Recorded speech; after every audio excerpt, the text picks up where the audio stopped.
Kenapa harus cerita Siliwangi?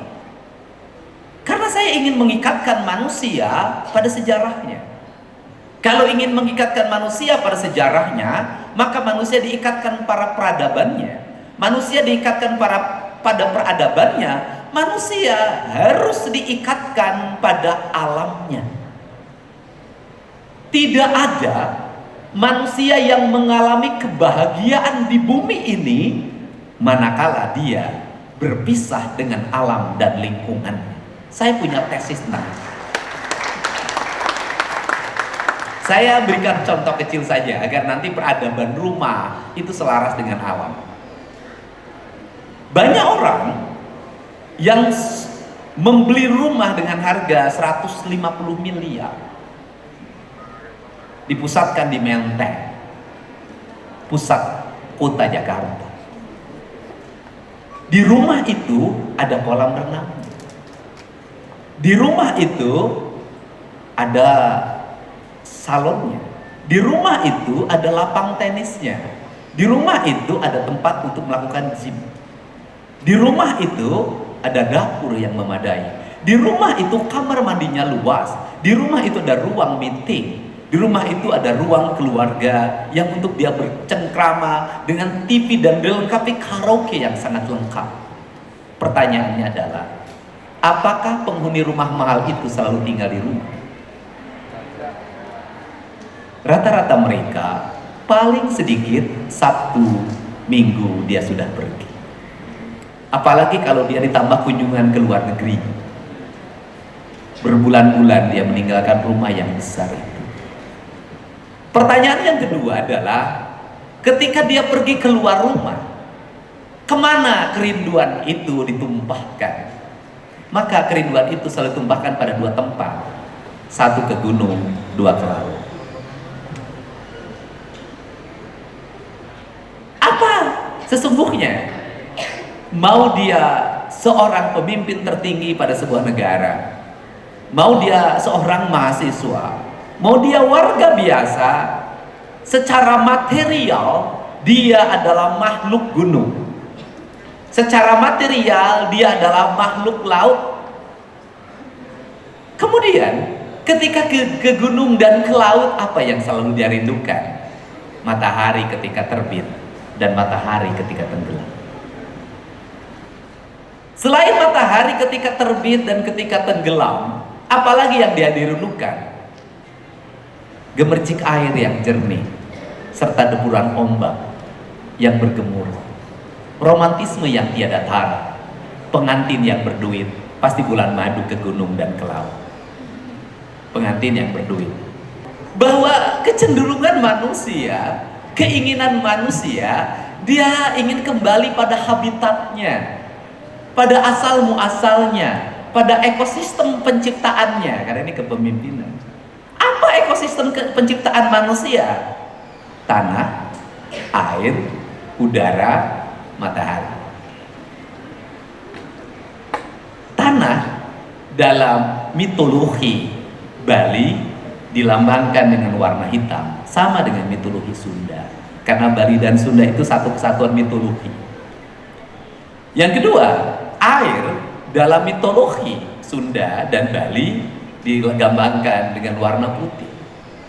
Udara dilambangkan dengan warna kuning.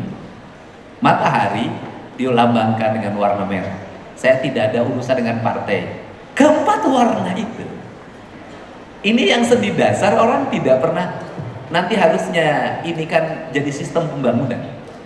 Keempat sendi dasar itulah menjadi perdebatan yang tiada berhenti di Kasana Berpikir Jawa. Maka Kasana Berpikir Jawa itu punya sistem nilai keyakinan yang disebut dengan Sangkan Paraning Dumadi. Orang Sunda, orang Pakuan itu punya prinsip yang disebut dengan Papat Kalima Panca. Apa itu? Papat itu empat. Yang empat itu apa? Tanah, air, udara, matahari. Tanah, air, udara, matahari itu kata orang Siliwangi itu ada makhluk yang mengisinya bernama manusia, maka manusia Siliwangi itu adalah manusia yang papat kalima pancer, di mana dirinya itu bersenyawa dengan keempat material itu.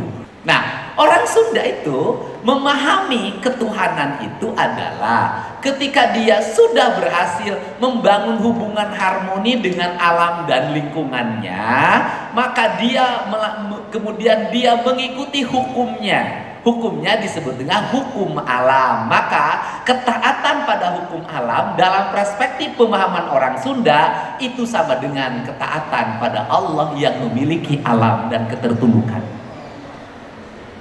Karena ini ilmu ini filosofi ideologinya kebanyakan ngambilnya dari Prancis. Nggak usah jauh-jauh ke Cibeo. Nih, kita ini cerdas. Pertanyaannya adalah, ini kan ekonomi. Apakah masyarakat yang berkohesi dalam hukum alam yang harmoni itu masyarakat sejahtera? Saya nggak bisa nyimpulin.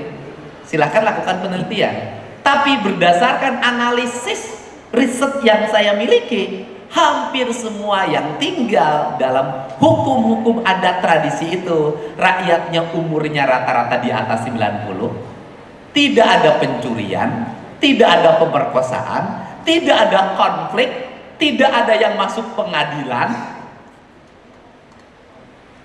sandang pangannya cukup. Pertanyaannya adalah, kalau masyarakat tidak ada yang berperkara di pengadilan, tidak ada konflik, makannya cukup, tidurnya nyenyak, masyarakat apa?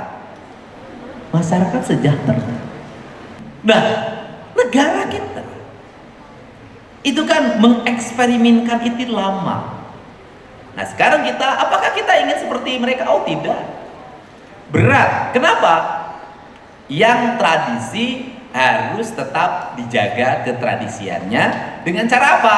Negara memberikan ruang pelindungan alam melalui pendekatan alokasi hutan, apakah taman nasional, kemudian hutan lindung, dan cagar-cagar alam lainnya yang memberikan ruang pada lingkungan sekitar. Siapa yang menikmati taman nasional itu? Taman nasional di siapa yang paling dinikmati di Gunung Gede itu? Yang paling menikmati adalah kampung adat. Pertanyaannya adalah, ini ngomong tentang, karena kita selalu ngomong setiap hari pembangunan yang berkesinambungan, ngomongnya keren-keren istilahnya. Di daerah Bogor, kampung-kampung adat itu dibangun di sekitar Gunung Gede. Pertanyaannya adalah, misi apa leluhur Sunda memerintahkan untuk terus membangun kampung adat dengan sistem pertanian nomaden? Nomaden itu kecerdasan, Pak, bukan penyebab kebakaran hutan. Itu kecerdasan. Sistem pertanian nomaden, kemudian kenapa mengambilnya Gunung Gede sekitarnya?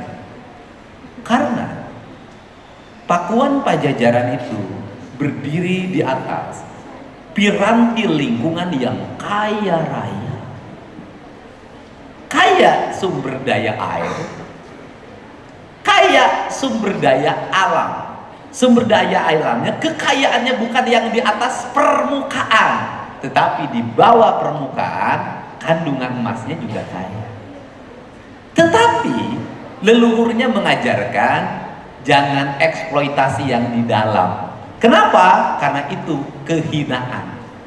Kenapa kehinaan?